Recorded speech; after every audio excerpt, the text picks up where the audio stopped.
sih kalian ngerasa pas lagi mau maju presentasi, jantung tuh rasanya mau copot, tangan gemeteran, dan otak tuh ngedadak kosong aja gitu. Padahal nih semalamnya itu udah ngapalin skrip, udah sampai berbusa mulut sampai latihan.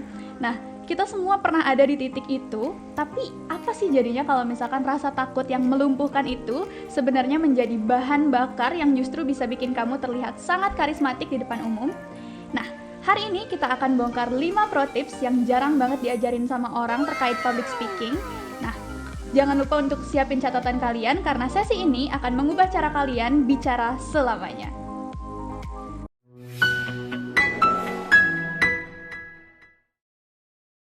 Oke, kita akan berkenalan dulu sama narasumber kita hari ini. Kita akan bersama Bapak Rizky MID. Bagaimana kabarnya Bapak hari ini? Baik, Tarisha. Gimana Tarisha kabarnya? Baik juga? Alhamdulillah saya juga baik. Nah, teman-teman, Pak Rizky ini merupakan dosen di program studi Bahasa dan Sastra Inggris UPI. Beliau juga fokusnya itu mengajar di public speaking, ya, betul ya Pak? Betul, public speaking, content writing, dan kemarin lucunya ngajar juga statistik ini. Statistik, wah itu kebetulan ketakutan terbesar saya teman-teman. Perpaduan yang agak aneh ya. Agak aneh, oke. Nah kira-kira di Bahasa dan Sastra Inggris UPI ini sudah berapa lama Bapak mengajarnya? Dari tahun 2004 sebetulnya, itu tak terasa udah 22 tahun ya.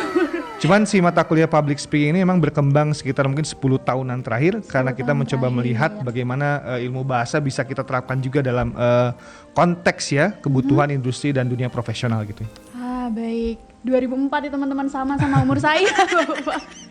Oke, nah mungkin setelah yang sudah saya sampaikan di opening tadi, kita akan bahas nih, karena udah ada ahlinya langsung, kita bakal bahas apa aja sih tips-tips public speaking yang jarang diomongin orang itu ya Pak ya. Oke, let's go. Kita mulai ke pertanyaan pertama nih Bapak.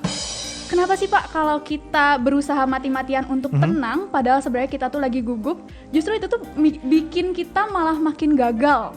Oke, dalam pembicaraan public speaking ada sebuah istilah namanya spotlight effect.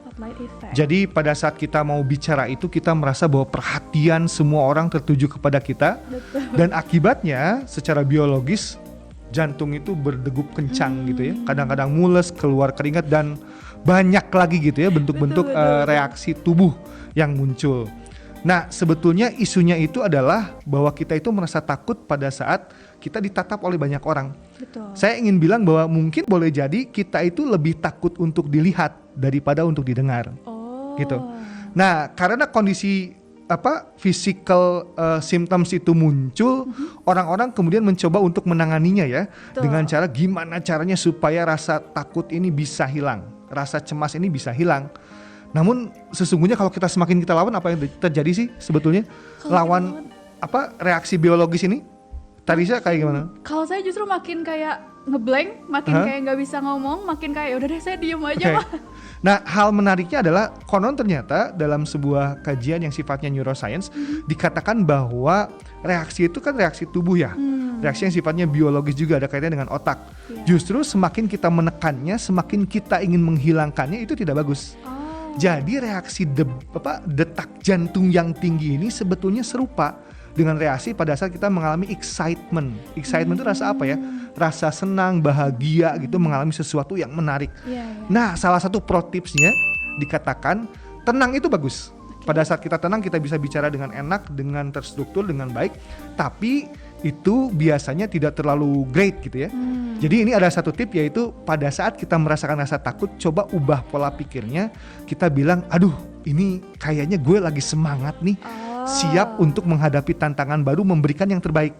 Karena pada saat si rasa itu dibawa ke arah pikiran itu, dia akan senada, sefrekuensi. Karena detak jantung yang cepat, deg-degan itu, deg-degan takut dengan deg-degan orang yang siap menghadapi hal besar itu serupa. Jadi daripada ditekan untuk tenang ya, hilang ya deg-degan dan lain-lain, mendingan kita kemudian berkata sambil jalan-jalan di belakang panggung misalkan, siap nih, let's go baby, dan lain-lain. Jadi itu akan membawa energi dan kita akan kemudian memberikan yang terbaik kepada para audiens nantinya. Jadi kurang lebih kenapa ada pertanyaan itu ya seperti itu. Jadi ini perlu dipertimbangkan nih oleh para calon public speaker yang hebat nantinya. Betul.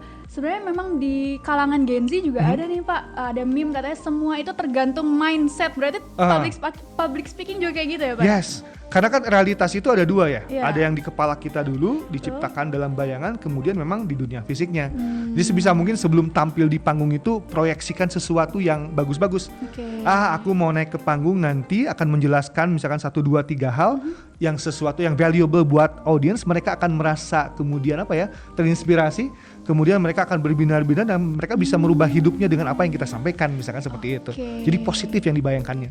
Oke, jadi dari awal memang membayangkan sesuatu yang Betul, positif. yes. Oke, nah tadi juga sempat disinggung terkait spotlight effect ya Pak. Nah gimana sih caranya kita untuk mengatasi perasaan mencekam bahwa semua orang itu memperhatikan kita dari ujung rambut sampai ujung kepala tuh pasti diliatin kan ya Pak kalau lagi ngomong di depan. Nah kira-kira gimana cara untuk mengatasi rasa mencekam itu? Menarik ya, kayak sekarang nih kita tidak ada audiens yang nyata muncul nih karena kita sedang di depan kamera. Betul. Tapi kan perasaannya kok kayak ini nanti orang-orang kalau nonton kita ya dari ujung atas sampai dengan ujung bawah itu akan diperhatikan. Ini gue ada jerawat apa enggak nih, kecil kelihatan muncul di layar apa enggak gitu ya, dan lain sebagainya. Misalnya kalau tadi saya yang cewek mungkin ini istilahnya foundationnya, kerudungnya udah oke atau belum ya. Nah memang katanya secara psikologis manusia itu kadang-kadang dalam konteks public speaking itu hadir di hadapan audiens itu terlalu lebay, terlalu berpikiran bahwa dia itu adalah the center of the universe. Kalau kata Maxwell ya, jadi ada seorang penulis, John Maxwell, menulis buku tentang Everyone Communicates, Few Connect. Salah satu poin yang saya sukai adalah bahwa kita itu kadang-kadang terlalu merasa bahwa pada saat menjadi public speaker di hadapan banyak orang ditatap seperti itu, bahwa mereka itu akan memperhatikan detail sekali apa yang kita lakukan. Kalau kita sampai buat salah, kita akan merasa dianggap bodoh dan lain sebagainya. Nah sebetulnya itu yang harus kita ubah. Salah satu caranya mungkin ini yang patut untuk dicoba oleh teman-teman, mengubah sudut pandang bahwa public speaking itu adalah sebuah conversation, not actually a performance. Kira-kira kalau performance rasanya kayak gimana orang yang tampil dalam sebuah pertunjukan drama ataupun main piano, kalau salah sedikit kan ngerasa malu ya. Nah tapi kalau seorang public speaker misalkan kalau menganggapnya lebih adalah sebuah dialog, percakapan, conversation, dia itu akan membawanya dengan lebih tenang. Kalaupun ada 1-2 kalimat salah nih, keceletot nih aku nih, aduh kacau ya. Ya udah, life must go on, ya diralat saja secepatnya kemudian lanjut gitu loh. Jadi tidak membuat kita kemudian harus memikirkan aduh nanti gimana ya kalau salah dan lain-lain. Jadi si spotlight itu kan kayak kalau tampil di panggung kita mau pentas kan udah sorotan lampuin. Padahal tujuan kita di sana itu adalah untuk memberikan value sebanyak-banyaknya kepada audiens. Jadi tidak usah takut dulu gitu ya dengan apa yang akan disampaikan. Kalaupun salah ya diralat. Jadi ubah mindsetnya dari sebuah performance seolah-olah everyone is watching us dan akan menilai, membuat judgement yang berlebihan gitu ya. Tapi mengubahnya menjadi conversation. Ini aku lagi mau ngobrol nih. Kita akan menyampaikan sesuatu nih yang valuable buat para audiens. Jadi mengapa kemudian kita merasa takut ya? Kurang lebih kayak gitulah. Oke. Berarti diubah gitu ya dari yang tadinya kita menganggap public speaking itu sebagai suatu performance menjadi conversation. Kita mau menyampaikan sesuatu aja gitu ke audiens. Oke, itu menarik ya poinnya. Nah, sama selanjutnya nih Pak, ada yang bilang katanya detik-detik pertama saat kita baru mulai berbicara itu tuh jauh lebih penting daripada isi presentasinya. Nah itu kira-kira kenapa sih Pak bisa kayak gitu? Ya, di zaman sekarang kita kan sering pakai social media, nonton YouTube, nonton podcast dan lain-lain. Kadang-kadang orang itu sekarang itu kan scrolling ya. Pas dilihat misalkan beberapa detik pertama, ini kayaknya nggak rame nih, ini nggak oke nih, di openingnya juga nggak bagus nih, aku udah pindah aja ya. Nah itu hal yang sama kurang lebih berlaku juga untuk konteks public speaking sekarang. Kalau di awal kita udah ngomong di beberapa detik awal, tapi ternyata kurang menarik, orang itu akan mulai membuat penilaian. Apakah ini di beberapa detik awal ada yang bilang 7 atau 10 ya kurang lebih gitu ya. Kira-kira dia akan memutuskan nih pembicara yang ada di depan saya ini apakah bisa dipercaya, kemampuannya bagus, topiknya menarik dan lain-lain sebelum mereka memutuskan apakah akan pindah ke handphone atau tidak. Ingat handphone itu sekarang udah jadi musuh terbesar para public speaker. Jadi kita harus bisa membuat menyampaikan pembukaan yang kira-kira sudah kemudian energinya besar dan menyampaikan sesuatu yang bisa menarik, menciptakan hook istilahnya ya buat audiens, dan itu perlu diperjuangkan. Walaupun memang isi itu penting, poin-poin besar message kita itu penting, tapi kalau pembukaannya tidak bagus, orang itu tidak akan mau tertarik untuk mendengarkan lebih lanjut gitu. Jadi memang betul tadi disampaikan, karena ada attention span istilahnya yang mulai berkurang dewasa ini, maka dari itu tugas terberat seorang public speaker di awal itu salah satunya ada itu ya, menarik perhatian detik-detik awal dibuat supaya powerful dan orang mau mendengarkan lebih lanjut lah. Gitu kurang lebih tadi saya. Oke, nah saya juga sempat belajar sedikit nih Pak terkait hook atau pembukaan public speaking itu katanya ada beberapa tipe. Ada pertanyaan, ada misalkan ngomongin fakta-fakta, misal 70% orang bla bla bla bla. Nah, kalau Bapak sendiri nih kira-kira ada bentuk-bentuk yang suka Bapak pakai nggak di hook public speaking? Seringkali saya pakai yang disebutkan tadi. Saya suka pakai cerita. Saya juga pernah pakai fakta yang shocking fact atau yang menarik ya. Atau misalkan tadi question. Nah, cuman hati-hati nih dengan question pertanyaan. Jadi orang mikir kalau misalkan pakai pertanyaan saya bisa menanyakan tipe pertanyaan apa aja. Nah, ini garis bawahnya. Pertanyaan yang disampaikan itu satu biasanya yang bersifat retorika, itu retoris lah gitu ya. Jadi kita bertanya tapi sesungguhnya tidak membutuhkan jawaban dari audiens. Tapi misalkan pertanyaannya kayak gimana ya? Bayangkan teman-teman misalkan, gini, apa yang akan kamu lakukan kalau hari ini adalah hari terakhir kamu hidup di dunia ini? Nah, kan nanya kayak gitu sebetulnya bukan untuk dijawab ya, tapi untuk ini mau ngomong kemana nih gitu ya. Tapi kan narik perhatian. Nah, pernah ada kejadian suatu saat, saya tidak ingin nyebut nama seorang motivator, lumayan lah mungkin secara branding di Indonesia. Kesalahan dia adalah menanyakan sesuatu yang membuat audiens menjawab panjang lebar. Bahaya itu, baru juga acara dimulai, kemudian dia menanyakan sesuatu kepada audiens, tapi jawabannya memerlukan misalkan dia si audiens menjawab panjang lebar. Misalkan misalkan Bapak dan Ibu misalkan cita-cita apa yang dimiliki dalam 5 atau 10 tahun ke depan. Gimana kalau ada yang ngacung, dia kemudian menjawab dan jawabnya panjang lebar. Apa yang terjadi? Panggung itu akhirnya terambil ya oleh si audiens, kegeser. Kita punya misi harus misalkan menuntaskan materi katakanlah dalam 30 menit atau lebih, tiba-tiba keambil dan itu tidak bagus. Makanya question yang bagus itu either retorik atau yang satu lagi yang sifatnya lebih interaktif. Interaktif itu yang hanya membutuhkan audiens untuk bereaksi yang sederhana saja. Katakanlah misalnya contohnya kayak gini. Acungkan tangannya buat teman-teman di sini yang pernah mengirim pesan kotor, salah mengirim pesan kotor kepada bosnya. Kan bertanya tapi sambil nyuruh ya. Suruh ngacungkan tangan ditanya. Ada yang pernah Ibu dan Bapak di sini kan mereka hanya sebatas bereaksi saja. Nah, itu bagus.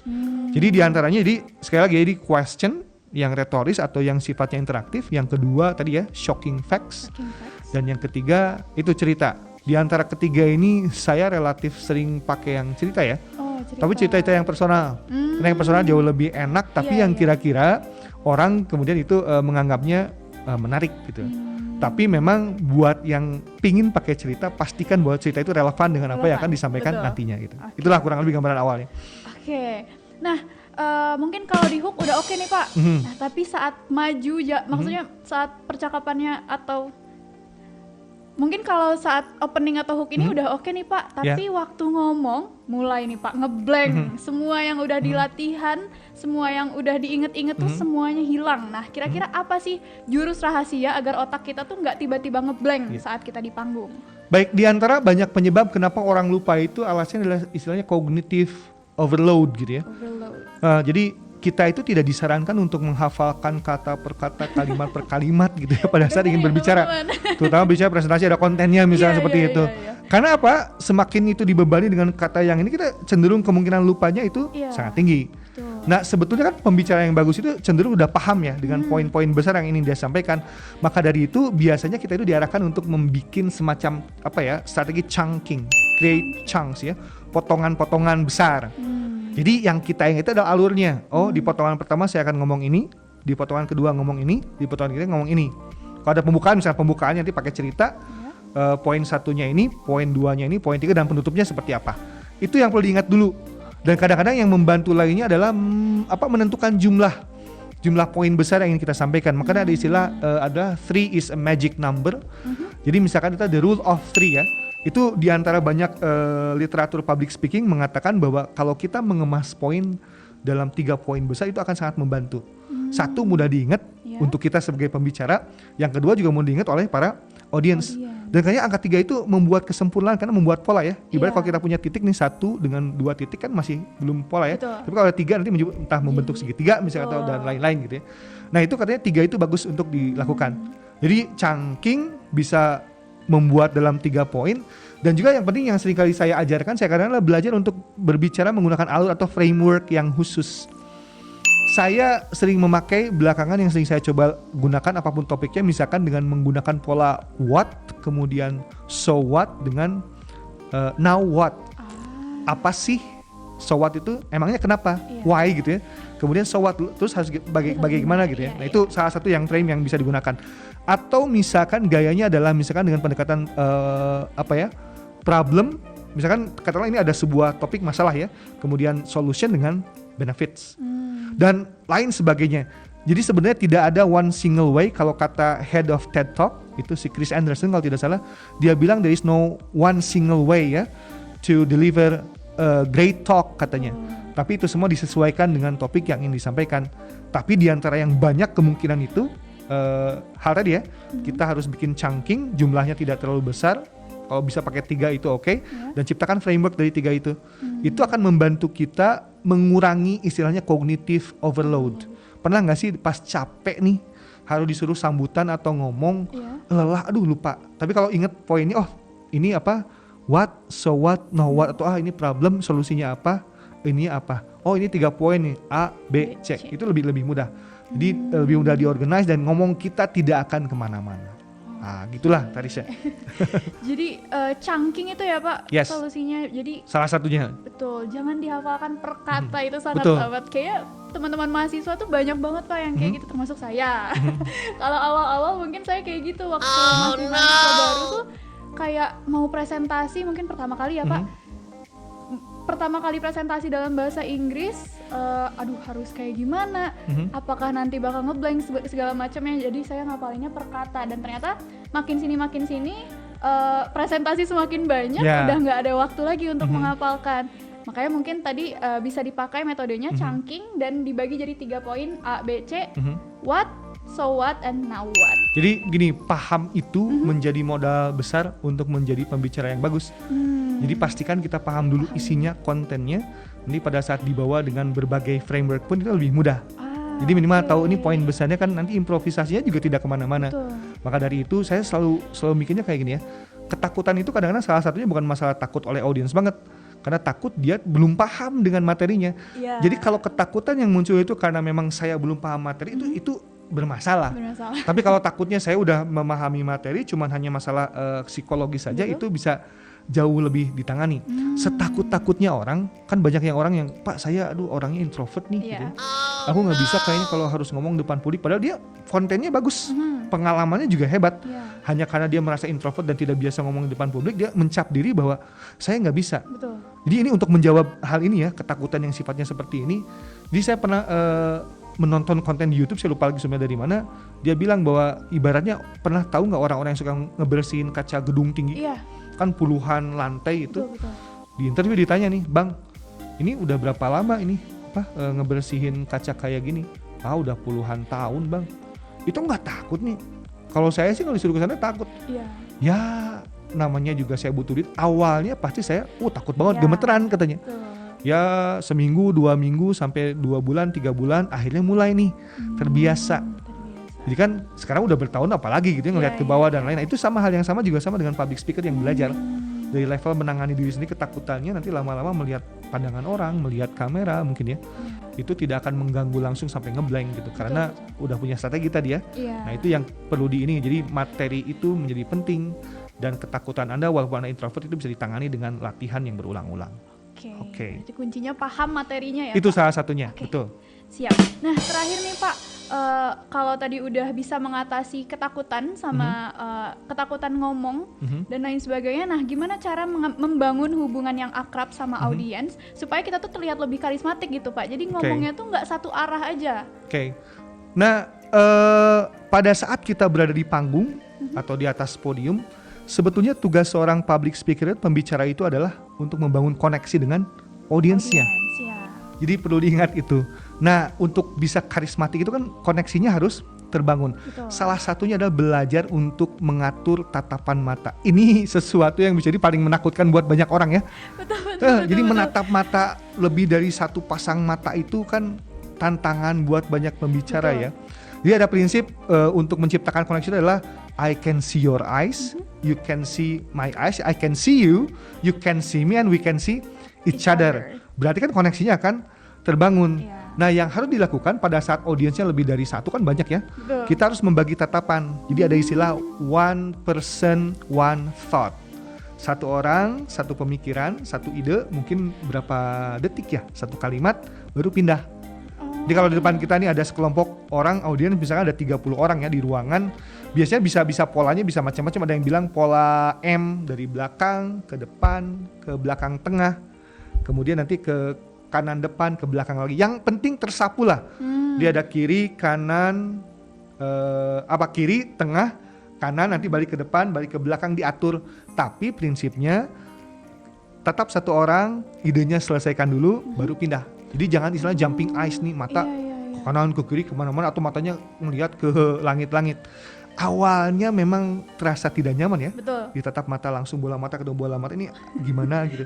Tapi itulah koneksi. Jadi ketakutan ini muncul karena ada kajian dari Harvard Business Review kalau tidak salah tahun 2012, saya lupa lagi nama orangnya. Tapi dia bilang bahwa manusia itu pada saat ditatap banyak orang itu kita masih mewarisi otak primitif. Jadi otak yang dari leluhur kita karakternya sama, ada amigdala di sana. Amigdala itu adalah emotional brain, bagian kecil kayak segede kacang almond katanya. Nah, dia itu bertanggung jawab untuk memberikan respon fight or flight response. Nah, jadi zaman dulu mata orang-orang yang masih berburu, mengumpulkan makanan, berpindah-pindah gitu nomaden kan mencari makanan itu berburu ya, sampai malam misalkan. Nah, suatu saat misalkan di lapangan yang luas tiba-tiba di balik pohon-pohon semak belukar itu muncul mata, mata banyak gitu ya. Kira-kira apa yang terjadi? Kita itu manusia zaman dulu yang otaknya masih kita warisi dalam tanda kutip ya, itu akan memaknainya sebagai musuh yang akan mencelakai kita.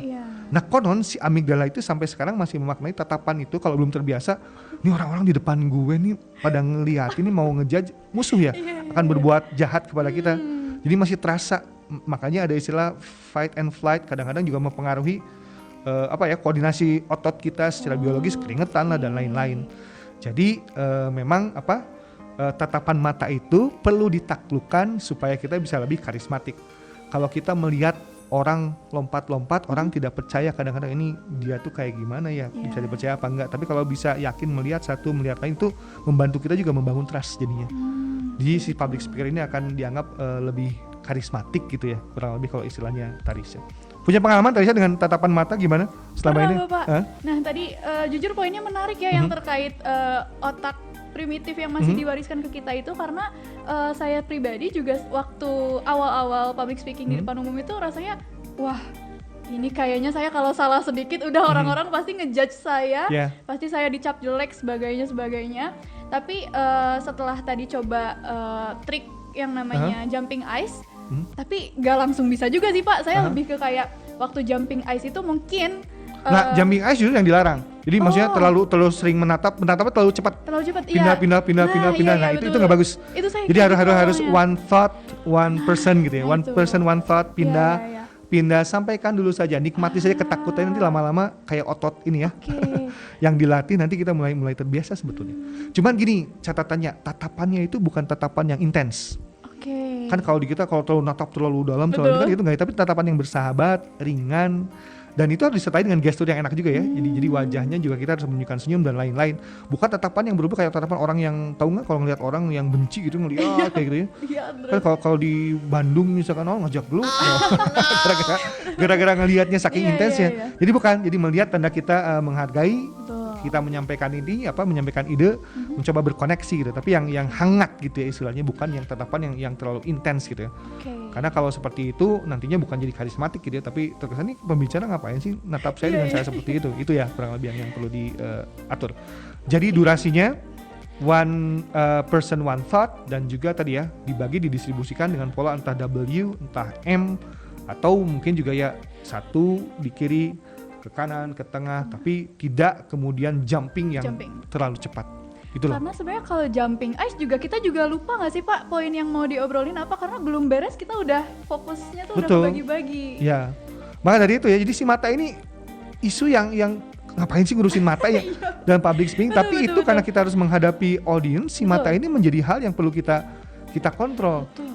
Seperti sekarang misalkan kalau kita ngomongin podcast yang di depan kamera, kita itu tidak tahu kan kalau mata itu penting, satu untuk bikin koneksi, yang kedua untuk ngecek feedback sebetulnya. Iya.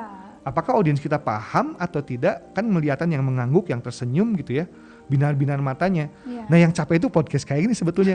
Kita nggak pernah tahu di belakang kamera itu nanti apakah audiens itu paham atau tidak. Makanya kalau orang-orang yang podcast, menurut saya energinya itu cepet capek. Iya. Karena kita mencoba gesturing dengan sedemikian rupa melebihi 100% agar bisa si pesan ini tersampaikan dengan mudah gitu. Tatapan mata kita harus kita atur juga gitu ya ke arah mata kamera gitu, karena ini. Makanya buat teman-teman yang kalau nge-zoom itu salah satu sarannya tidak melihat ke layar kotak orangnya. Yang dilihat adalah kalau ada laptop nih, Iya. mata kameranya. Oh, Karena dengan demikian kita oke. seolah-olah sedang melihat si audiens yang memang sedang ada di entah di mana itu ya. Oke. Jadi mereka merasa seperti memang koneksinya sengaja dibangun oleh si pembicara. Gitulah kurang lebih. Nah teman-teman, tadi jadi pertanyaan terakhir ya, dan itu cukup menarik gitu ya, karena seperti yang Bapak bilang tadi, mata di public speaking ngapain gitu ya diomongin, tapi ternyata sangat krusial nih teman-teman. Nah dari 5 pertanyaan atau 5 pro tips yang udah dibahas ini terkait public speaking Pak, kira-kira adakah kesimpulannya? Oke, kesimpulannya apa ya terkait dengan fear of public speaking? Satu, bahwa rasa takut, rasa cemas itu memang adalah hal yang wajar. Jadi dia itu bukan untuk dihilangkan sebetulnya. Jadi kalau Anda tonton berbagai sumber tentang public speaking, arahnya ke arah sana. Jadi dia itu istilahnya seolah-olah ada di DNA manusia, rasa takut. Kita masih mewarisi otak yang seperti itu karakteristiknya, maka sangat wajar. Itu yang pertama. Yang kedua, rasa takut itu juga muncul karena kadang-kadang kita merasa kita terlalu lebay ya, terlalu concern, peduli dengan diri sendiri tadi ya. Si spotlight effect itu. Jadi kita harus mulai berpikir bahwa kita itu hadir untuk audiens, kita akan menciptakan conversation bukan performance. Sehingga pada saat sudut pandang itu diubah, pelan-pelan kita bisa mulai ya memaknai. Ya kalau salah-salah ngomong dikit misalkan, kok biasa-biasa saja. Si audiens itu akan lebih concern dengan apa yang bisa mereka bawa pulang sebetulnya.